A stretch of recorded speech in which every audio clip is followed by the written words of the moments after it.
Parashá 52, Vayelej, y fue. Deuteronomio 31, del 1 al 30.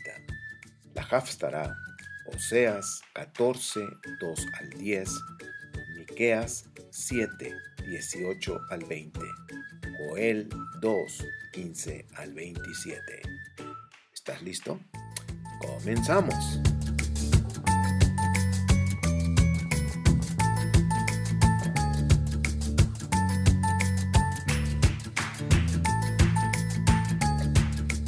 Hola, ¿qué tal? ¿Cómo están, queridos amigos?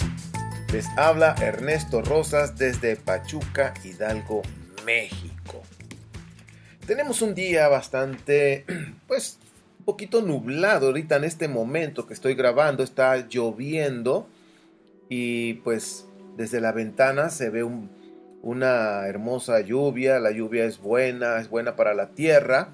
Y pues damos gracias a nuestro Padre por el sol, por la luna, las nubes, el agua que está cayendo ahorita del cielo, esta lluvia.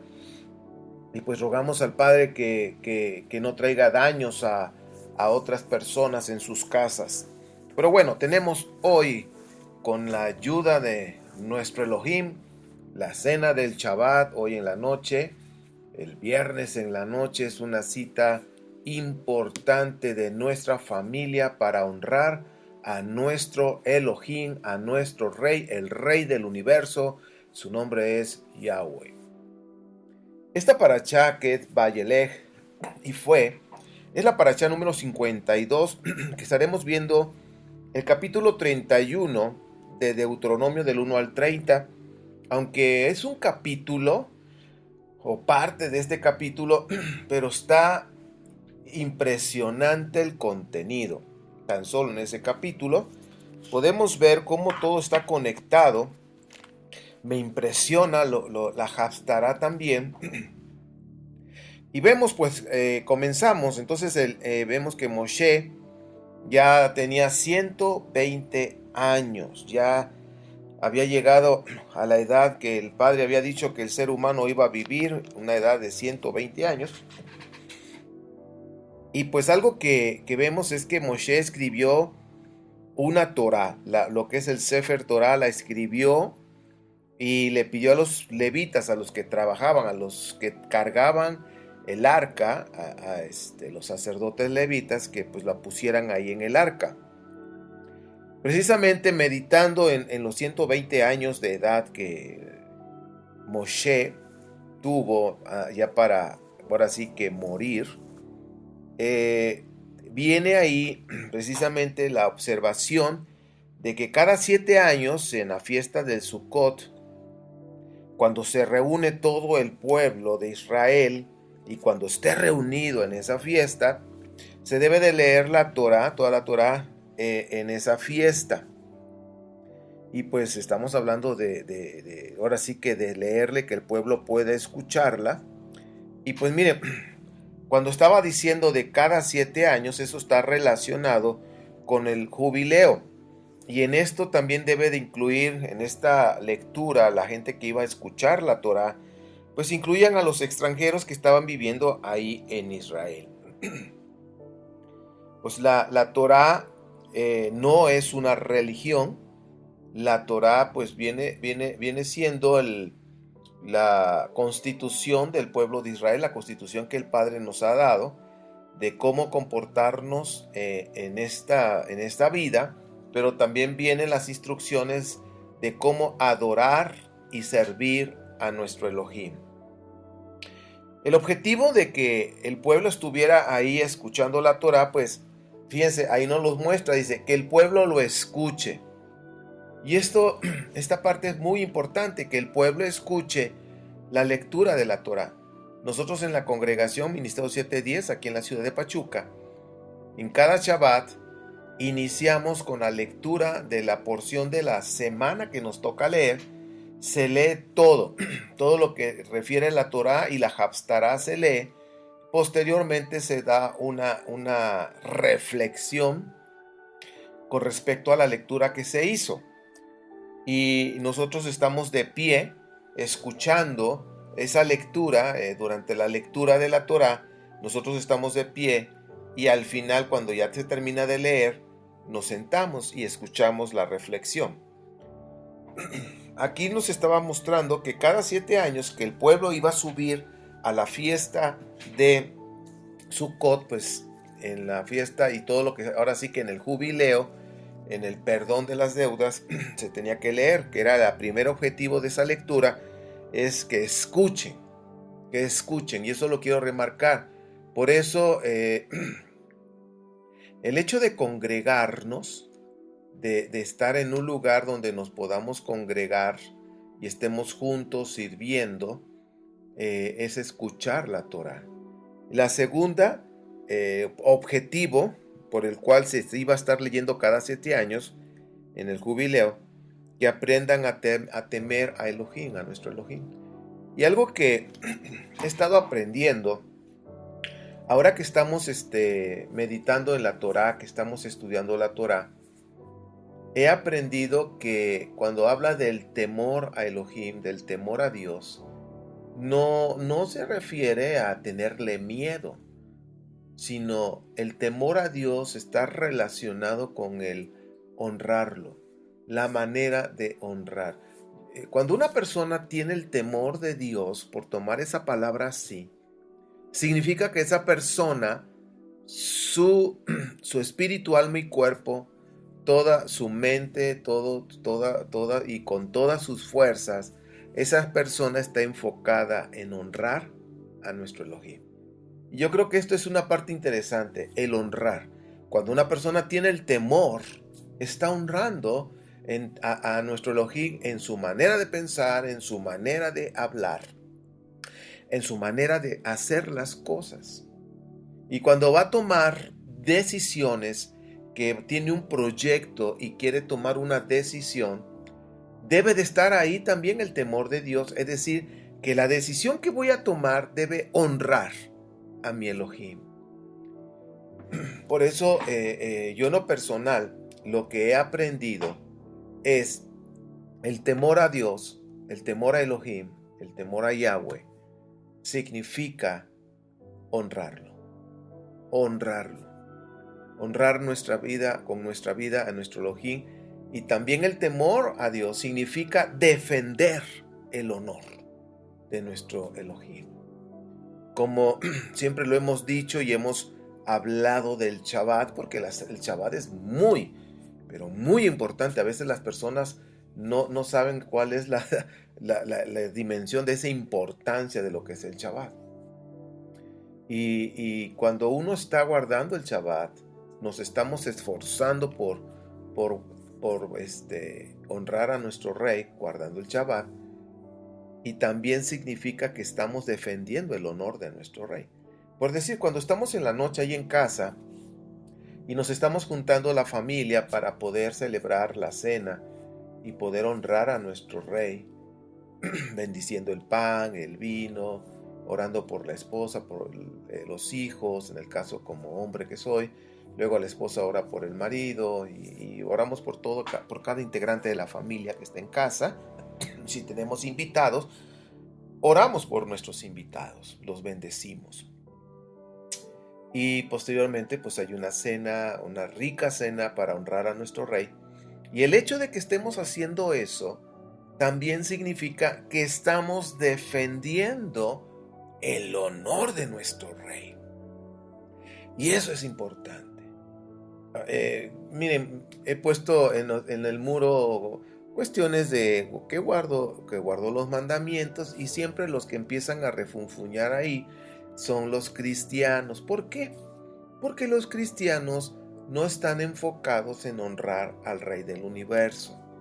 Los cristianos están enfocados a honrar lo que se le enseñó, lo que se dictó en el Concilio de Nicea en el año 325, lo que Constantino decretó.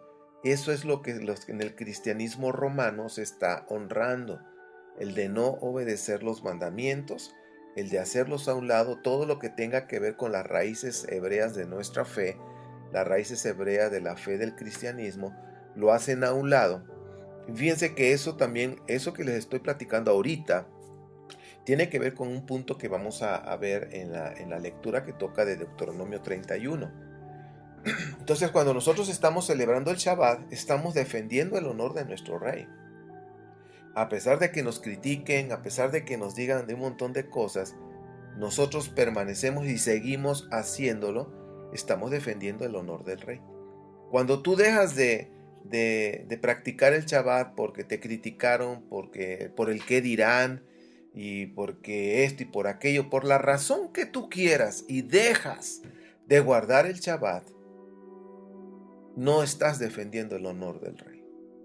No te estás esforzando por defender el honor del rey. Entonces el objetivo, regresamos al punto de que cuando el pueblo se reunía cada 7 años, siempre se reunía cada año en Sukkot, que son una de las fiestas, la fiesta de los tabernáculos, una de las fiestas de peregrinación, donde el pueblo subía y traía una ofrenda especial al rey. Entonces, dice, número 1, que escuchen la Torá. Número 2, que aprendan a temer, es decir, que aprendan a cómo dar el honor al rey. El hecho de que escuchemos la Torá y la reflexión es que aprendamos a cómo dar el honor al rey. Y el punto número 3, que vemos aquí en lo que es Deuteronomio 31, la razón por qué se va a leer la Torá, es que tengan una obediencia fiel, que sean obedientes fieles a Elohim. Entonces, repito, ¿cuál es la razón por la cual se iba a estar leyendo la Torá cada 7 años en los jubileos, en la fiesta de las enramadas, en la fiesta de Sukkot? Que escuchen la Torá, que aprendan a temer, es decir, que aprendan a cómo honrar al rey y que obedezcan fielmente al rey. Con estas 3 son las razones por las cuales nosotros ahora nos congregamos. En cada Shabbat nosotros nos congregamos por esas 3 razones, ¿sí? De escuchar la Torá, de aprender a cómo darle el honor al rey y que esto nos dé la fortaleza para obedecer fielmente la Torá. Entonces, cuando estamos haciendo esto, que nos reunimos, pues también para servir al rey. ¿Por qué? Porque nos reunimos, se juntan personas que traen a sus hijos y hay que preparar el lugar, hay que tenerlo adecuado, digno para reunirnos, atender a los niños, tener todo el equipo en función, en fin, y todos los que están sirviendo en cada área, en cada departamento, que están ayudando, es un servicio a nuestro Elohim para bendecir a su pueblo y para poder compartir la Torah y extenderla en todas partes. Por decir, en Ministerio 710, usted me está escuchando, usted escucha las enseñanzas que Abba me permite compartirles, pero detrás de mí hay todo un equipo. Hay un equipo que en los Shabbat están atendiendo a los niños, que están en la cabina con la computadora, que están checando que estamos grabando. Fíjense, quizás piensan que tenemos una cámara. No, mis queridos, nosotros estamos grabando las enseñanzas con un iPod. Así, ahora sí que usamos lo que tenemos. Si eso es lo que tenemos por el momento, pues ya llegarán las cámaras profesionales, ya llegarán un equipo más profesional de aparatos y también juntamente las personas que lo van a manejar, o también nuestro Padre les dará la sabiduría y la inteligencia, como lo ha hecho hasta ahora, de cómo usar todo ese equipo. Entonces somos un equipo. Y la congregación, las personas que se congregan, somos un equipo porque con sus donaciones, con sus ofrendas, todo eso ha ayudado para que la Torah pueda compartirse a las naciones. Entonces, por eso nos congregamos, porque somos ahora sí que el pueblo de nuestro Elohim, nos congregamos para servirle, para estudiar la Torah, para aprender cómo darle el honor a nuestro Rey y para fortalecernos, para obedecer fielmente su palabra. Bien, y precisamente si nosotros ahora conectamos los 120 años de Moshe cuando escribió el primer Sefer, y quiero que pongan atención aquí porque esto es interesante, mis queridos. 120 años fue cuando Moshe terminó de escribir su primer Sefer Torah, primer copia de la Torah, la primer Torah, por decirlo así, porque estaban las tablas ahí en el arca. Pero aquí terminó de escribir y precisamente dijo que se tenía que leer esa Torah cada 7 años, en lo de los jubileos. Entonces, ¿cuántos jubileos tiene? Estos 6,000 años antes de entrar al año o al milenio sabático o al séptimo milenio. Y pues si nosotros sacamos cuentas, si la edad del ser humano son 120 años, si la edad de la humanidad antes de que regrese el Mashiach van a ser 6,000 años, entonces tienen que suceder o tienen que pasar 50 jubileos. Y si nosotros estamos viendo esto, 50 jubileos por 120 años, pues nos van a dar los 6,000. Entonces, creo que aquí en Génesis capítulo 6 del 1 al 3, vemos que el hombre vivirá 120 años y pues si multiplicamos 120 por 50 nos van a dar 6,000 años. Después del último jubileo, pues va a regresar nuestro Mashiach. ¿Por qué? Porque después del último jubileo estamos viendo que va a comenzar el milenio número 7. Y pues vemos que hay una diferencia de años, incluso de calendarios. Y algunos dicen que todavía faltan 120 años para que llegue el 6,000. Otros dicen que nada más faltan 2 años. Y otros dicen que ya estamos en el año 6018. Entonces vemos tres fechas con respecto a los milenios. Y pues miren, yo no voy a debatir, ni mucho menos, cada quien en la revelación que nuestro Elohim haya dado. Lo que sí puedo decirte es que ya estamos muy, muy cerca, si no es que ya estamos en el año 7000, pues estamos muy, pero muy cerca. Y relacionando y conectando que este primer Sefer Torah que escribió Moshe se guardó ahí en el arca, se guardó en ese lugar, pues fue la primera y se guardó dentro, vamos a decir, de un cajón donde estaba el arca, por decirlo así. En ese cajón estaba ese Sefer Torah. Ahora, si nosotros estamos conectando todo esto, ya vimos los 50 jubileos, ya también sabemos que estos 50 jubileos ya sucedieron.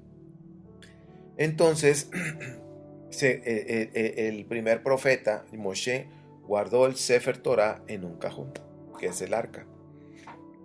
Pero cuando regrese el Mashiach, Yeshua, dice Jeremías 31-34 que las dos casas, la casa de Judá, la casa de Efraín, se van a juntar, se van a unir y van a volver a ser esas 12 tribus una sola nación. Ya no van a estar separados 10 tribus en una casa y 2 tribus en otra casa, sino van a estar 12 tribus unidas para siempre, ya no se van a volver a separar. Pero aquí dice que este segundo profeta, que es nuestro santo maestro, que es nuestro Mashiach Yeshua, que va a venir ahora ya, regresar a esta tierra, regresa como rey para ser coronado en Yom Teruah. Y fíjense, todo esto está relacionado con la Haftarah, no lo pierdas de vista. Entonces, Yeshua es coronado y va a juntar a las dos casas, las va a unir. Y dice Jeremías 31, del 31 al 34, que va a poner la Torah en nuestro corazón, para que esté en nuestra alma, para que esté en nuestros pensamientos, para que esté en lo más profundo de nuestro ser. El primer profeta lo puso en un cajón especial llamado el arca. Ahí lo metió, ahí se metió junto con las tablas, ahí se metió el primer Sefer Torah. Pero ahora cuando venga y regrese el Mashiach, que representa al segundo profeta que Abba envió según la Torah y que iba a poner la Torah en su boca, bueno, ya vino, ya lo hizo, ya nos enseñó Torah. Pero ahora cuando Él regrese, sigue relacionado con la Torá. Fíjense, Deuteronomio 17 dice que el profeta, después de Moshe, que iba a regresar, dice el Padre que él iba a poner su palabra, que es la Torá, en sus labios. Y eso fue lo que el Mashiach, cuando él vino, habló y nos volvió a conectar con la Torá. Pero cuando él regrese, nuevamente está relacionado con la Torá, porque va a juntar a los dos pueblos y va a las dos casas, se va a hacer una sola nación y va a poner otra vez la Torá. ¿Dónde? Ahora la va a poner en nuestro corazón, en nuestro interior, para que ahí esté viviendo la Torá para siempre. Esto es impresionante, mis amados. Esto es impresionante. Fíjense cómo está la conexión. Y dice en un jubileo. Entonces, nuestro jubileo, el perdón de las deudas, el perdón de la iniquidad, está ahí porque dice Jeremías 31:34. Fíjense, chequen ustedes ahí en Jeremías, porque es algo que debemos conectar con lo que Moshe dijo, que se debe de leer la Torá y que se iba a guardar en el arca, en los jubileos. Y chequen ustedes que cuando venga el Mashiach y se junten las dos casas de Israel, Judá e Efraín, dice el versículo, capítulo 31 de Jeremías, dice: yo les perdonaré su iniquidad y nunca más me acordaré de sus pecados. Versículo 34. Yo les perdonaré su iniquidad. Entonces todo está conectado. Jubileo. En el jubileo es el perdón de las deudas. Perdonar las deudas, perdonar el pecado. Y dice: y nunca más me acordaré. Ahora sí que perdonar esa iniquidad y nunca más me acordaré de sus pecados. Tendremos nuestro jubileo porque Él perdonará nuestra iniquidad y nunca más se va a acordar de esos pecados. Entonces, fíjense cómo está relacionado. Significa que el Mashiach está muy cerca. Precisamente en el 28 de agosto del 2018 sonó esta noticia allá en Israel, porque se llevaron embriones de vacas rojas y empezaron a hacer ese proceso y pues ya nació una vaca, una becerrita roja, y los rabinos, los que están con el instituto del templo, que están preparando todo para volver a que venga el servicio del templo, se vuelva a ser restaurado. Dicen los rabinos que ¿cómo se dice? Que analizaron, que inspeccionaron, creo que esa es la palabra correcta, que inspeccionaron a esta becerrita y la encontraron que por el momento, fíjense lo que estoy diciendo, por el momento cumple los requisitos de una vaca roja. Significa que la expulgaron todo, parte por parte, y no encontraron ningún pelo blanco, negro o de cualquier otro color, sino que todo ahorita es parejito, todo el becerro o la vaca está completamente roja. Puede que ahora sí que tiene que crecer 2 años más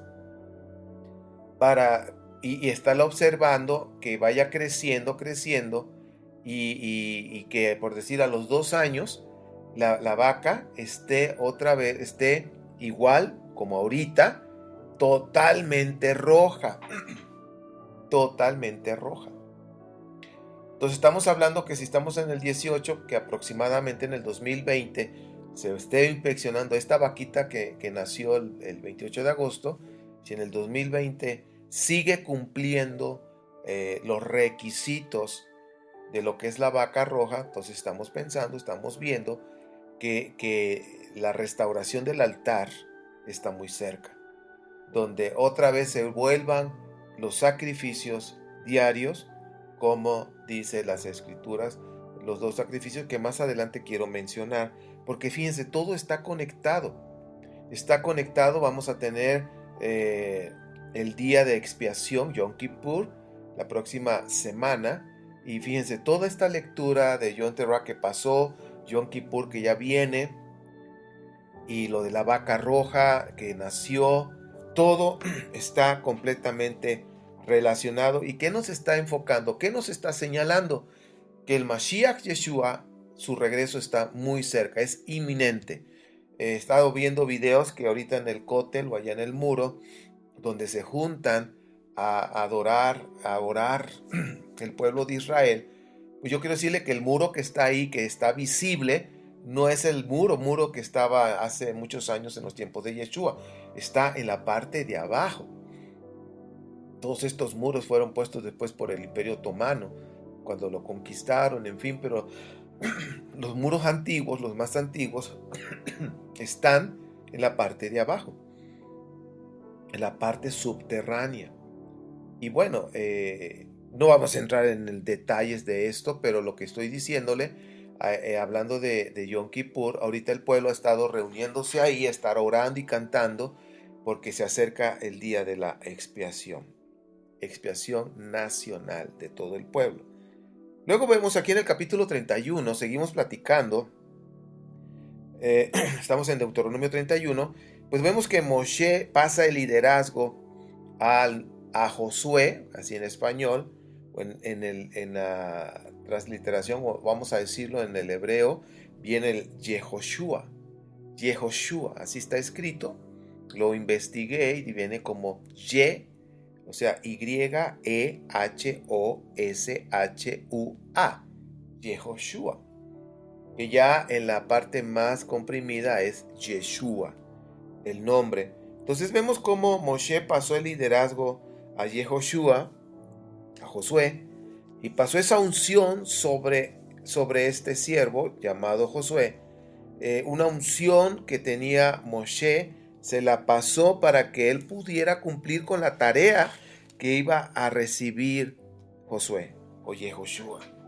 Ahora, Yahweh, vemos del 31, capítulo 31, 16 al 18, nuestro Padre Santo sabía, porque Él lo sabe todo, es omnisciente, sabía perfectamente bien que Israel sería infiel al pacto, que lo iban a menospreciar, que lo iban a rechazar, que lo iban a despreciar, que iban a quebrantar ese pacto.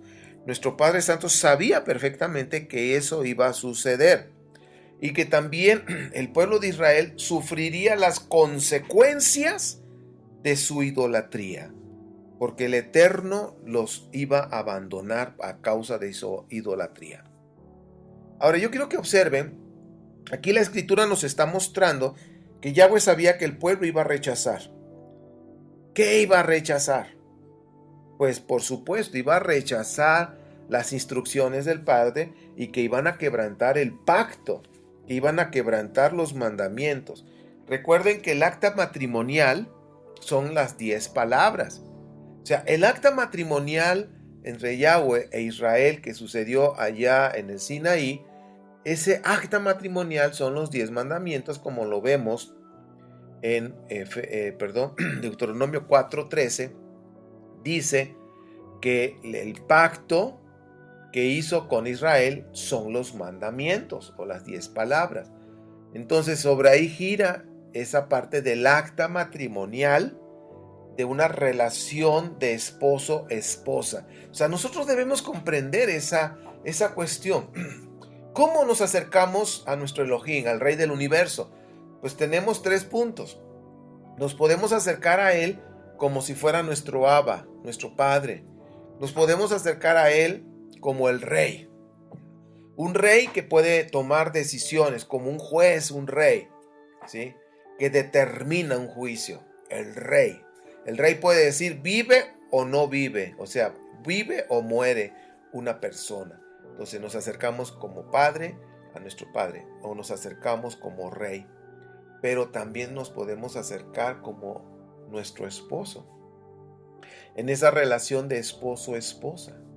Y eso es el pacto. El pacto es el acta matrimonial y eso lo debemos comprender y entender en esa relación que tenemos con nuestro Elohim.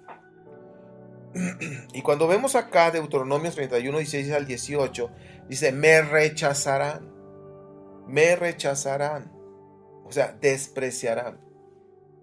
Yo veo que cuando las personas están rechazando los mandamientos, que es el acta matrimonial, están despreciando al Rey del Universo, están despreciando al esposo, lo están haciendo a un lado. Y el pecado por el cual Israel cayó fue el pecado de idolatría. Y el hecho de adorar otro Dios espiritualmente está hablando de un adulterio espiritual, de una fornicación espiritual. ¿Por qué? Porque se iba debajo de los árboles a adulterar, a fornicar, como dice el profeta Jeremías en el capítulo 3. Y también habla de una prostitución espiritual. ¿Por qué? Porque el pueblo empezó a adorar otros dioses, a Cera, a Baal, debajo de los árboles, en las partes altas, y empezaron a prostituirse espiritualmente. Por eso dice, me van a rechazar a mí como esposo. Van a quebrantar el pacto, el acta matrimonial que hicimos ahí en el Sinaí. Pero por esa razón van a sufrir las consecuencias, porque yo les voy a abandonar. Ahora, el ídolo, a veces nosotros pensamos que el ídolo nada más es una figura de madera, de oro, de piedra, en fin. Y sí, es un ídolo. Y detrás de un ídolo hay un demonio, dice Pablo, ahí en Corintio, en la carta que hizo a los Corintios, perdón. Entonces, la pregunta sería, entonces, ¿qué es un ídolo? ¿Qué es un ídolo? Pues ídolo es todo aquel que ocupe el primer lugar en tu vida y que quebrante tus fundamentos. Entonces, quizás dices, bueno, yo no tengo un ídolo en mi casa. Fíjense que íbamos entrando, mi hija y mi nieto veníamos de un mandado, veníamos de la calle y no nos habíamos dado cuenta, como dicen los policías, no nos habíamos percatado que en la entrada, en una de las casas, tienen un altar a la muerte. Y está afuera, o sea, en el patiecito se ve, es visible, hay un altar a la muerte, un ídolo. Pues que nuestro Padre guarde este fraccionamiento donde estamos viviendo. Nosotros aquí somos luz en medio de las tinieblas. Pero hay un altar a la muerte ahí, es un ídolo. Pero el ídolo también es todo aquel, aunque no sea una figura, pero todo aquello que ocupe el primer lugar en tu vida y quebrante tus fundamentos, ese es un ídolo. Te voy a poner un ejemplo. El Internet. Si el Internet ocupa el primer lugar en tu vida y quebranta tus fundamentos, ese es un ídolo. ¿Cuáles fundamentos?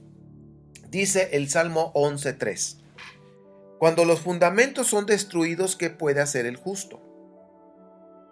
En otra versión dice, pero ¿qué puede hacer el hombre honrado cuando son socavados los cimientos? Entonces, en general, ¿cómo dice el Salmo 11:3? Cuando los fundamentos son destruidos. Cuando los fundamentos son destruidos, ¿qué puede hacer el justo? Ahora vamos a conectarlo con esta definición de ídolo. Todo lo que ocupe el primer lugar en tu vida, en tu corazón y quebrante tus fundamentos, eso es un ídolo. Ahora, esa es una versión mía, ¿ok? Esa es una versión que he aprendido a lo largo de mi caminar y esa es una definición muy, pero muy personal, ¿ok? Muy personal. Todo lo que ocupe el primer lugar en tu vida y quebrante tus fundamentos, eso es un ídolo. Si el Internet, si el Facebook, si las cosas que hay en Internet, en fin, cualquier situación que ocupe el primer lugar tu vida, te levantas pensando en eso, andas todo el día pensando en eso, te acuestas pensando en eso y todo ocupa, estás como dicen, obsesionado en esa cuestión y eso está quebrantando tus fundamentos. ¿Cuáles? Nosotros, los hijos de Elohim, tenemos 3 fundamentos básicos. Número 1, la Torá. La Torá es un fundamento súper mega importante. Ay, me sentí así como pirruris, ¿no? Es súper mega importante. Bueno, seguimos. La Torá es importantísima. ¿Qué debo hacer? Estudiarla. Yo debo practicarla, que habla de obediencia, pero también debo enseñarla.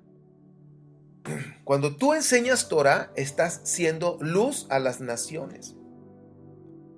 Somos luz a las naciones, somos luz ahí en el trabajo donde estás, en el negocio donde estás siendo luz por la manera de vivir. Tú puedes enseñar Torah en tu manera de vivir. Por decir, si dices que tienes una célula o un grupo en tu casa donde se reúnen a estudiar la parashá y la estudian y la leen y enseñas una reflexión a un grupo de personas, tú estás haciendo luz en ese lugar. Pero también nosotros podemos enseñar la Torah en nuestra manera de vivir. Las personas ven nuestro estilo de vida y eso es enseñar Torah, porque están viendo que somos diferentes, hablamos diferentes, nos comportamos diferente. Eso es ser luz a las naciones. Entonces, Torah número 1, fundamento.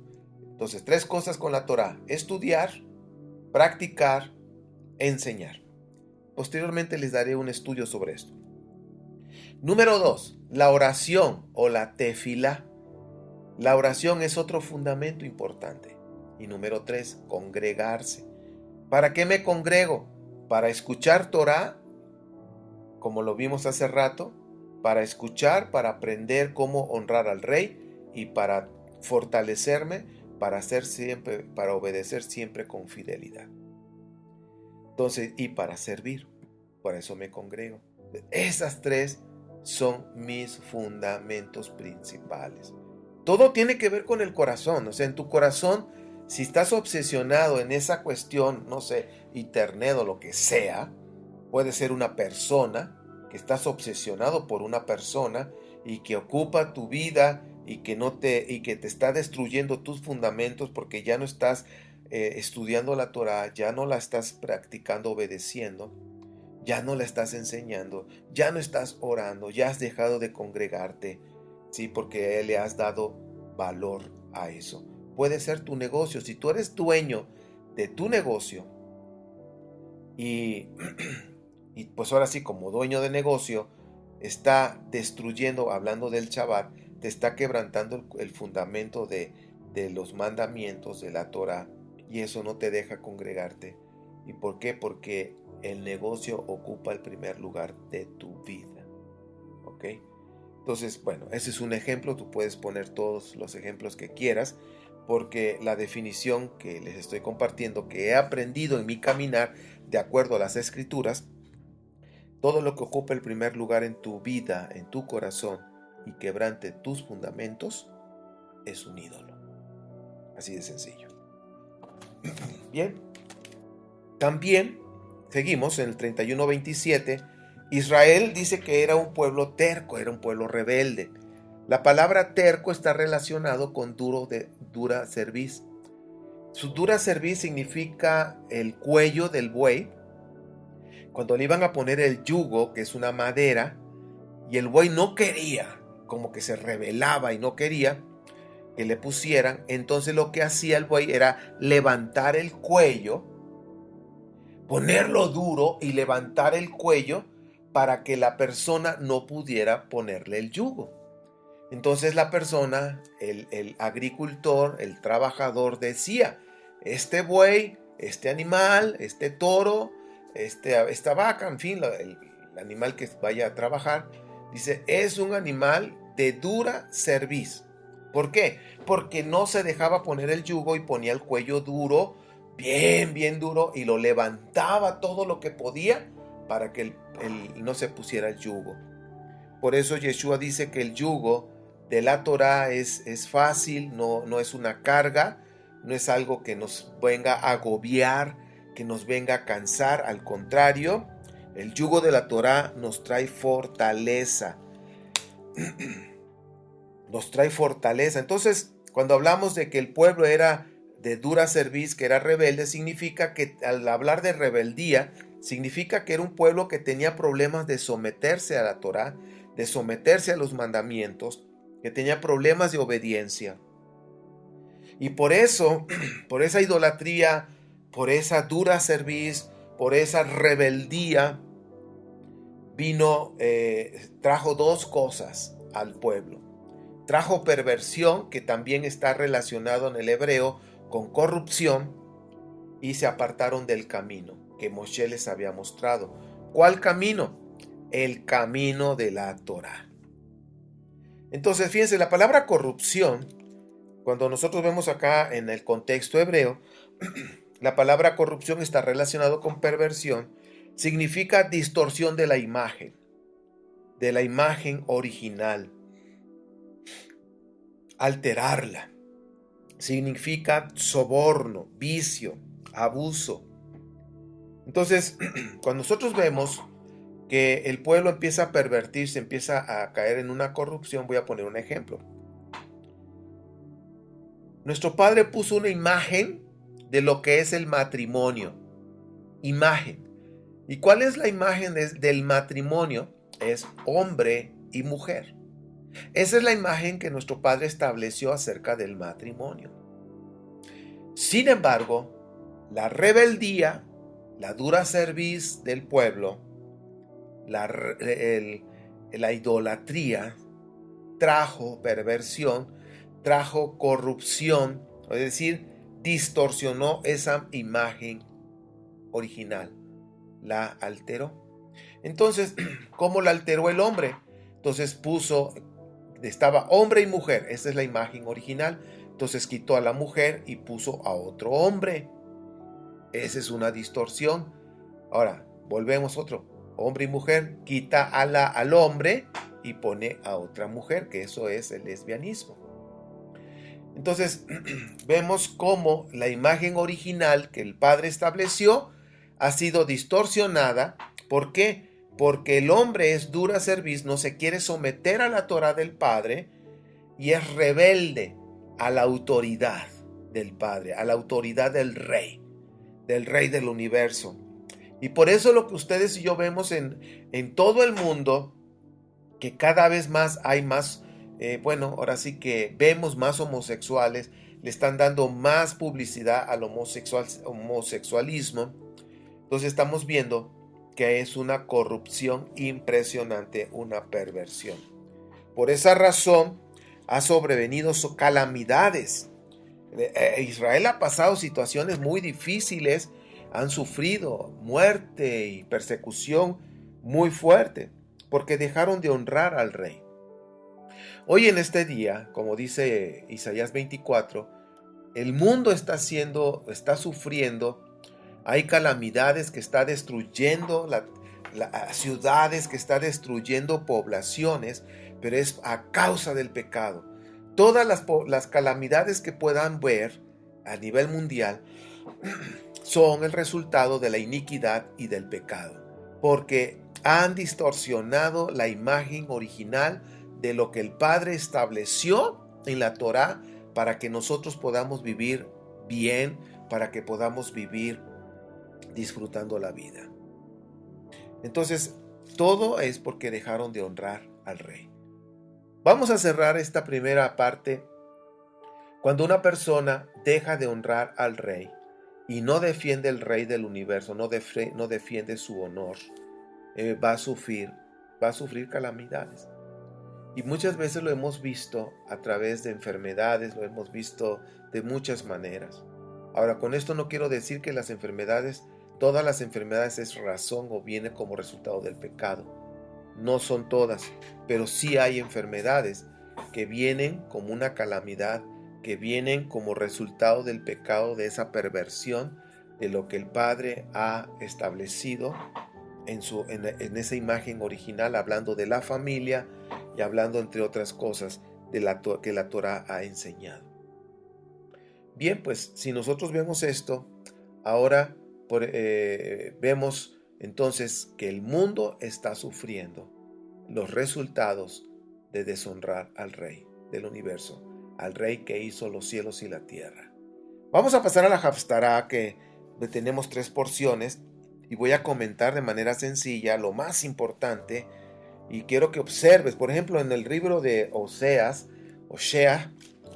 el versículo 2 a mí me llamó la atención muchísimo. Dice que sin templo, pues yo ahora sí, ya cuando nosotros hablamos del templo, hay gente que está a favor, hay otros que están en contra. El problema, fíjense, yo observo algo. Tú dices algo de los mandamientos Y los cristianos te empiezan a insultar y empiezan a decirte de cosas. Pero no nada más los cristianos, también los mesiánicos, los de raíces hebreas, los nazarenos, qué sé yo. Yo como no me identifico con ninguna de ellas, así de que yo pertenezco a esta denominación, la verdad no. Yo solamente sé, lo único que sé es que soy un seguidor de Yeshua HaMashiach y obedezco los mandamientos, porque me lo ordenó mi santo maestro, me lo ordenó mi rabino, me lo ordenó mi salvador, Yeshua. Y es lo que hago, pero no me identifico con ninguna de esas. Que créanme que no sé ni de qué se tratan, pero me doy cuenta en su lenguaje, porque algunos de ellos, por ejemplo, una denominación, el nombre del Mashiach le dice Yahshua. Otra denominación le llaman Yehoshua. Y la otra denominación le llaman Yeshua. Entonces cada quien le llama diferente. Yo respeto a cada una. Sin embargo, cuando yo digo Yeshua, me empiezan a insultar los que llaman Yahshua al Mesías y me empiezan a decir de cosas, me empiezan a insultar, me empiezan a agredir. La pregunta es, ¿dónde está el amor? ¿Ok? ¿En dónde está el amor? Si no estamos diciendo lo mismo, si hay una diferencia, pues vamos a respetarnos. Vamos a respetarnos en amor. Y a lo que voy es esto, miren, hablando del templo, por eso estoy hablando, porque algunos dicen, no, que ya no hay templo. Sí, ya no hay templo. No, que ya no va a haber otro templo, que el templo somos nosotros. O sea, hay un grupo que dice que ya no va a haber más templo porque el templo somos nosotros. Sí, ok. De alguna manera Pablo dijo que ya no habita en templos hechos de manos, sino en nosotros. Sí, ok. Pero hay otros que dicen, ya no se va a levantar otro templo, y hay otros que dicen que sí se va a levantar otro templo. Yo en lo personal respeto a todos los que digan que no se va a levantar, en fin, lo que digan, pero también debe de haber un respeto hacia los demás, ¿ok? Yo lo que he aprendido es que según Ezequiel, desde el 40 hasta el 48, los capítulos 40 al 48, habla de un templo que va a ser restaurado. Zacarías 14 habla de que va a ser restaurado, va a seguirse haciendo las fiestas y subir al templo, Y bueno, lo que he aprendido también en las escrituras, que ahorita ya viene la vaca roja, ¿ok? Se va a restaurar ¿qué es lo que resalta en el servicio del templo? El altar. Entonces, al tener una vaca roja, se restablece el altar y siguen los sacrificios diarios, que son 2. Y es lo que yo voy a mencionar y lo que yo quiero resaltar aquí en lo que es Oseas 14. Algo que dice el 14, 1 y 2, dice, bueno, vuelves de Israel, Yahweh tu Elohim, dice, tu perversidad te ha hecho caer. Bueno, eso ya lo vimos, ¿sí? Lo que dice la escritura, tu perversidad te ha hecho caer. Pero dice, piensa bien lo que dirás y vuélvete a Yahweh con este ruego, o sea, Teshuvah. Perdónanos nuestras perversidades y recíbenos con benevolencia, pues queremos ofrecerte el fruto de nuestros labios. Ahora, ese es el versículo 2, así lo dice una versión, pero en la versión hebrea está diciendo de esta manera, dice, lleven con ustedes palabras, dice entre paréntesis, confesión, y retornen a Yahweh, o sea, Teshuvah. Digan a él, perdona toda iniquidad y considera el bien, y pagaremos los terneros con nuestros labios. Ahora, si no hay templo, si ya no hay altar, si no hay sacrificios diarios, que son 2, y ahora que estamos en la dispersión, entonces la oración o la tefilá va a suplir los 2 sacrificios diarios que había en el altar, en el servicio del templo. Entonces, aquí es donde nosotros debemos ver, y créame que yo no estoy buscando que estén de acuerdo conmigo, ni nada de eso, sino simplemente vamos a respetarnos. Yo estoy exponiendo una información, por supuesto que me puedo equivocar, y si me equivoco, pues lo voy a reconocer. Había 2 sacrificios. No hay templo, no hay altar, entonces la tefilá, el profeta mostró que la tefilá iba a tomar el lugar del sacrificio de la mañana y del sacrificio de la tarde. O sea, dos oraciones importantes. La primera oración, que es la primer tefilá, que es la de la mañana, se conoce como Shaharit. Shaharit, que viene a cubrir el sacrificio de la mañana, que se llama Tamid Shel Shahar. Tamid Shel Shahar es el sacrificio de la mañana. La segunda oración o la segunda tefilá, que es la de la tarde, se conoce como Minha.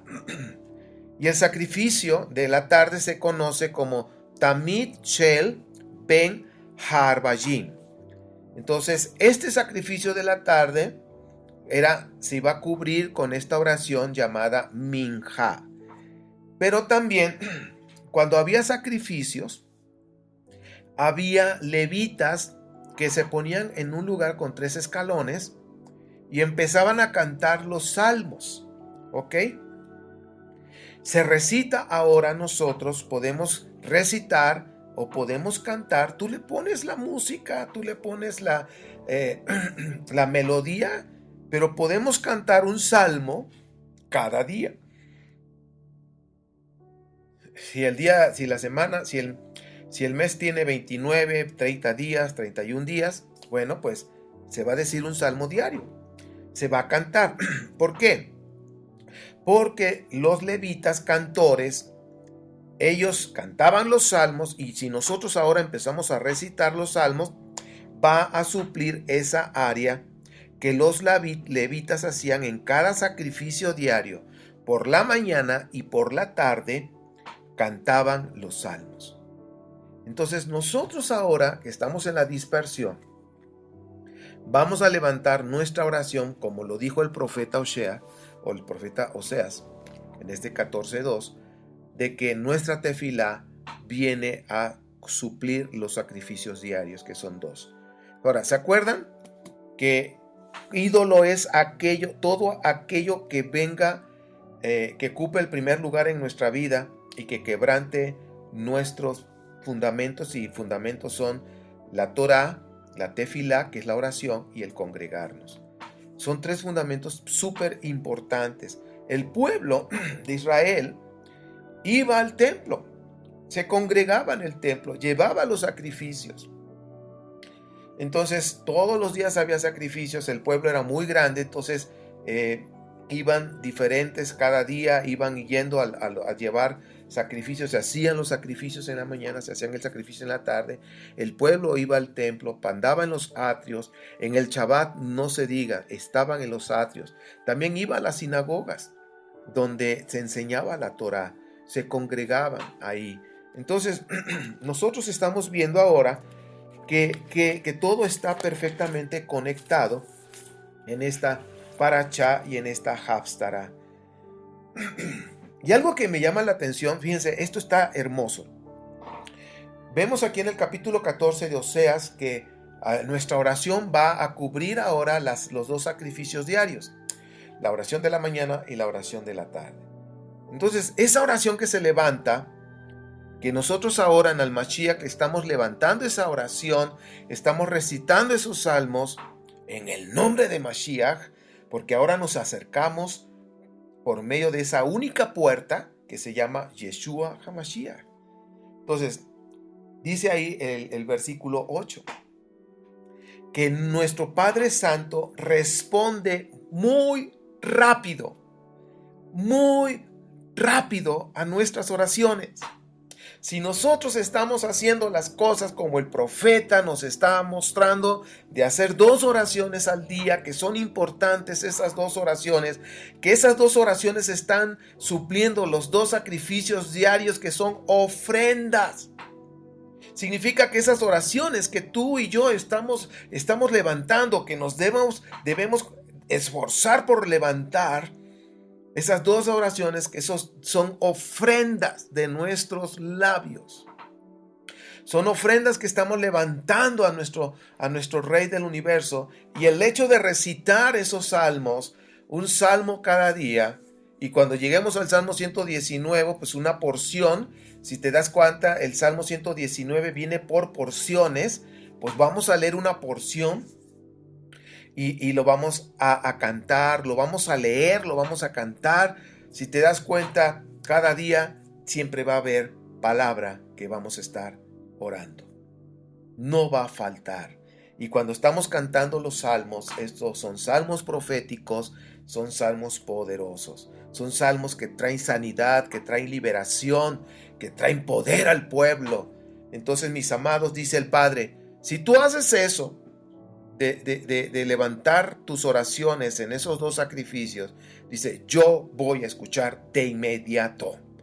¿Cómo dice así? ¿Cómo dice aquí la escritura? Dice, Efraín, soy yo que tengo que ver con las imágenes, está hablando de la idolatría. Soy yo quien te responde y cuida de ti. Soy como un pino siempre verde, tu fruto procede de mí. Ahora, en el contexto hebreo, vemos que aquí en el versículo 8, pues nuestro Padre nos está refiriendo una vez más acerca de la idolatría. Conéctalo con lo que te enseñé hace un momento. ¿Qué es idolatría? Todo aquello que ocupe el primer lugar en mi vida y quebrante mis fundamentos. Ese es un ídolo. Y dice aquí, Efraín, ¿yo qué tengo que ver con las imágenes? ¿Yo qué tengo que ver con tus ídolos? Luego dice, yo soy quien te responde y cuida de ti. Y cuando habla del pino, yo soy un pino siempre verde. Es decir, que jamás se va a marchitar. Pino, en otras versiones, dice ciprés lozano. Ciprés lozano. ¿Qué significa eso? Dice, sus ramas, ¿qué es un ciprés lozano? ¿Qué es un pino? Sus ramas son muy flexibles y pueden doblarse fácilmente hacia abajo y no se quiebran. Pueden doblarse fácilmente hacia abajo. Significa que Yahweh responderá muy rápido a nuestras oraciones. Muy rápido. Entonces, cuando nos está diciendo este versículo 8, que es la clave, dice, yo te respondo. Yo te respondo y cuido de ti. Mi fruto, dice, tu fruto procede de mí. Entonces, mis amados, si conectamos el versículo 2 y el versículo 8, los dos sacrificios diarios, las dos ofrendas diarias, que son sustituidas por la oración, por la tefilá, y cantamos los salmos, una porción cada día, dice el Padre, yo responderé de inmediato. Ahí está la fórmula. Esa es la fórmula de una respuesta rápida a una oración, a nuestra ofrenda que vamos a llevar a nuestro Padre en la mañana y en la tarde. La ofrenda diaria de la oración de la mañana y de la tarde. Ahí está la respuesta. Yo voy a responder. Dice, si tú lo haces así y cantas esos salmos proféticos que hacían los levitas cuando se estaba haciendo el sacrificio diario, en la mañana estaban cantando los levitas. El sacrificio de la tarde estaban cantando los levitas. ¿Qué cantaban? Los salmos. Entonces, mis amados, esa es la clave de una oración contestada. Y nuestro Padre dice, y te voy a cuidar. Te voy a cuidar. Mis amados, esto es delicioso, esto es impresionante. Miqueas 7, 18 al 20 son las lecturas que se hacen en Yom Kippur. Son las lecturas pidiendo misericordia a nuestro Rey, pidiendo misericordia, perdón y misericordia. Y también Joel, en cuanto estamos viendo Joel capítulo 2, 15 al 27, vemos ahí que empiezan las trompetas y luego viene el ayuno. Trompetas habla Yom Teruah, el ayuno es Yom Kippur. Cuando el pueblo está reunido, y dice el versículo 16, que salga el novio de su alcoba, que salgan los recién casados de esa cámara nupcial. Nos está hablando que el Mashiach ya va a estar aquí reinando con la novia, ya va a estar en esa alcoba. Y el versículo 17 dice, lloren los sacerdotes. Dice, entre el pórtico y el altar. Está hablando de que el altar en ese momento está en servicio, está en función. Que llore ahí, dice. Y está, que esa oración que los sacerdotes levanten en ese altar, que va a estar en función. Dicen los sacerdotes, Abba, compadécete de nosotros. No entregues a tu propiedad, no entregues tu propiedad al enemigo. significa que el enemigo va a rodear a Israel y los sacerdotes están clamando, dice, entre el pórtico y el altar, están levantando su voz al Rey del universo. Está levantando su voz en ese lugar del altar. Ahora, podemos ver esto, el altar está en servicio o estamos supliendo. ¿Qué se hacía en el altar? Se hacían dos sacrificios, el de la mañana y el de la tarde. Entonces, puede ser también que cuando el pueblo está ya en Israel, en las fiestas cuando se reúnen y están levantando su oración y están levantando la oración de la mañana que suple el sacrificio y la oración de la tarde, y que venga vengan las naciones contra Israel, el pueblo va a estar clamando, los sacerdotes van a estar clamando: no nos entregues, que no seamos avergonzados ante las naciones, que las naciones no se burlen de nosotros. Actualmente se burlan, aún los cristianos se burlan de nuestros hermanos que están orando ahí, y que nosotros acá en la dispersión también estamos orando junto con ellos. Y están diciendo: Padre, respóndenos, respóndenos, respóndenos. Versículo 18 al 25, estoy leyendo el libro de Joel 2, 15 al 27, les estoy comentando eso. Pero dice ahí la respuesta. Nuestro Padre responde y dice que nos va a guardar y que va a proveer todo lo que se necesite, va a haber alimento, nos va a dar protección y restitución. Cuando venga el Mashiach y todas las naciones sean avergonzadas, porque van a querer avergonzar a Israel, pero serán avergonzadas, nuestro Padre va a restituir todo lo que hemos perdido en todos estos años, como pueblo de Israel que somos. Habrá restitución y nunca más Israel será avergonzada, nunca más. En este capítulo 2 del 15 al 27 vemos de una manera resumida lo que está por suceder, pero quiero decirte, aún en nuestras vidas podemos ver que si hemos perdido y estamos haciendo teshuvá, hemos regresado al Padre y nos sometemos a su autoridad y estudiamos y obedecemos su palabra y la enseñamos a otro en la manera de vivir, siendo luz a las naciones, yo quiero decirte que nuestro Padre va a responder a nuestras oraciones. Tenemos que esforzarnos a orar en la mañana, en la tarde, cantar esos salmos cada día. Tenemos que formar un nuevo hábito en nuestra vida, un nuevo hábito de enseñar, de estudiar, de practicar y enseñar la Torah. Un nuevo hábito de orar en la mañana, de orar en la tarde. Un nuevo hábito de cantar los salmos. Y quiero decirte que nuestro Padre siempre nos va a responder. Así está escrito. Queridos amigos, esta paracha está impresionante. Estamos por entrar al día de expiación. Estas lecturas nos van a servir mucho. Queridos amigos, busquemos el rostro de nuestro Rey. Y Él es el que va a decir quién va a vivir y quién va a morir en el próximo periodo del año. Ahora sí, acuérdense que cómo se cuentan los años con respecto a la vida. Cuando estamos hablando del año del mes de Nisan, estamos hablando de los meses, del conteo de los meses con respecto a las fiestas. Pero ahorita estamos hablando de la vida. Y aquí el Rey va a decidir quién va a vivir y quién va a morir en el próximo año. Que Abba tenga misericordia de nosotros. Doblemos nuestros corazones, busquemos sus rostros y que haya arrepentimiento de todo corazón y genuino ante el Rey del universo. Que nuestros nombres estén escritos y seamos sellados. Queridos amigos, que tengas una deliciosa cena, que pases un Shabbat delicioso, que el Shalom de lo alto repose e inunde tu hogar. Te mando un fuerte abrazo y, queridos amigos, les amo, bendigo sus vidas y ruego que cada día tu vida esté llena de la presencia del Padre. Que Yahweh te bendiga y te guarde. Que Yahweh haga resplandecer su rostro sobre ti, te dé gracia y te dé shalom. Si Abba lo permite, nos vemos la próxima semana. Nos oímos en este podcast cada semana. Shabbat Shalom. Shema Yisrael, Shema Yisrael, Adonai Eloheinu. Shema Yisrael, Shema Yisrael, Adonai Eloheinu. Sing that again. Shema Yisrael, Shema Yisrael, Shema Yisrael, Adonai Eloheinu.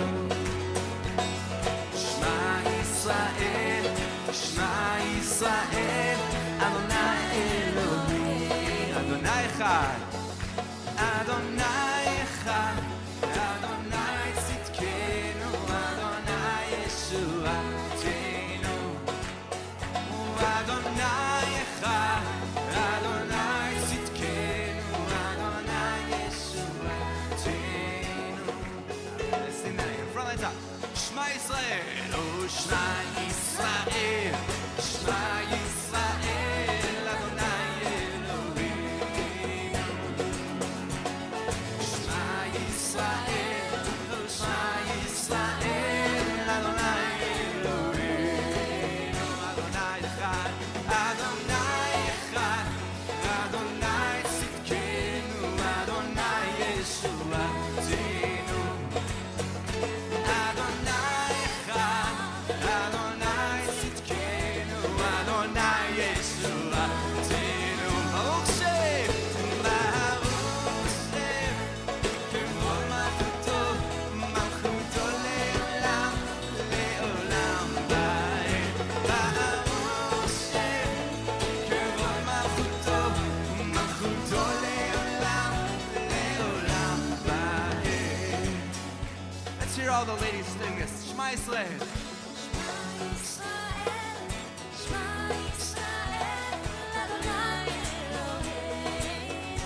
And all the men with me. Shema Yisrael, Shema Yisrael, Adonai Elohim. Everybody, Adonai Echad, Adonai Echad, Adonai Tzidkenu, Adonai Yeshuateinu. Adonai Echad, Adonai Tzidkenu, Adonai Yeshuateinu. Baruch Shem, Baruch Shem, Kevod Malchuto, Malchuto le'olam, le'olam va'ed. Baruch Shem, Kevod Malchuto, Malchuto le'olam, le'olam va'ed. Baruch Shem, Kevod Malchuto, Malchuto le'olam, le'olam va'ed. Baruch Shem, Kevod Malchuto, Malchuto le'olam, le'olam va'ed. One more time. Shema Yisrael, Shema Yisrael, Shema Yisrael, Adonai Eloheinu. Shema Yisrael, Shema Yisrael.